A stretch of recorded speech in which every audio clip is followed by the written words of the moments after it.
Sisi tungetamani sana tuone ya kwamba kuna mrejesho kwa wananchi ya kwamba alichokiahidi Daktari Samia juu ya ajira 12,000 kimeenda kutekelezwa ndani ya zile siku 100. Na nakumbuka siku ile waziri wetu wa utumishi alitoa ahadi ya kwamba usaili utafanyika kwenye kila mkoa. Maana sisi tutaomba tu kwenye kila mkoa maafisa habari walioko kule wawe engine ya kuhakikisha kwamba usaili huo basi wananchi wanaujua, wanaelewa, sababu kazi ya serikali ni tofauti na kazi ya kanisa au msikiti. Ukitoa mkono mmoja, mfuko mmoja, mfuko mwingine utakiwa kufanya nini? Lakini huku ni all about promises. Kwa sababu ukipromise kitu, ukifulfill basi watu waone utekelezaji wako.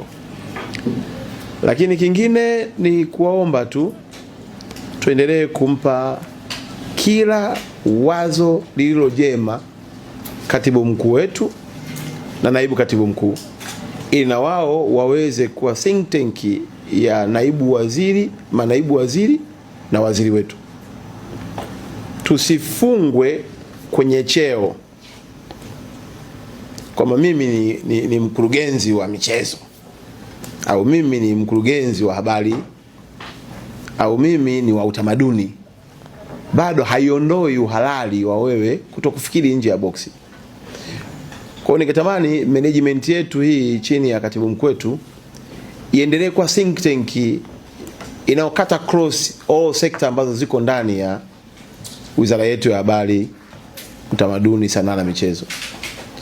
Itakuwa na afya sana kwa sababu kila mwenye wazo akilisema linaongeza thamani, linaboresha, na mwisho siku huduma inakuwa ni njema kwa watu.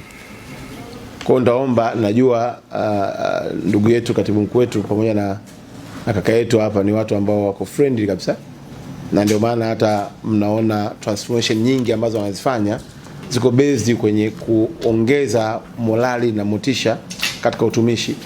Basi sisi tuwape heshima ya kuwapa mawazo mapya. Yani kuna wakati mwingine sio dhambi kuwaza kama katibu mkuu. Unajua kuna wakati mwingine watu wanakuwa mimi sasa hapa nikisema hivi ataona kama nawaza cheo chake. Wewe ndio msaidizi. In fact nasemaga hivi, msaidizi anatakiwa kuwa na akili nyingi kuliko bosi. Kwa sababu yeye ndio ana rectify, yani yeye ndio anaweza kuona mapungufu, anaweza kumshauri. Hata ukiona msaidizi anazidiwa na bosi, kila kitu anaelekezwa, unajua kuna tatizo hapo. Sasa wewe lazima uwe na uwezo wa kuwaza na kumpa maono, na unarahisisha kazi kwa sababu katibu mkuu ataona wao nina timu ambayo iko well equipped, inaweza kanipa information sahihi muda wote na mimi nikafanya maamuzi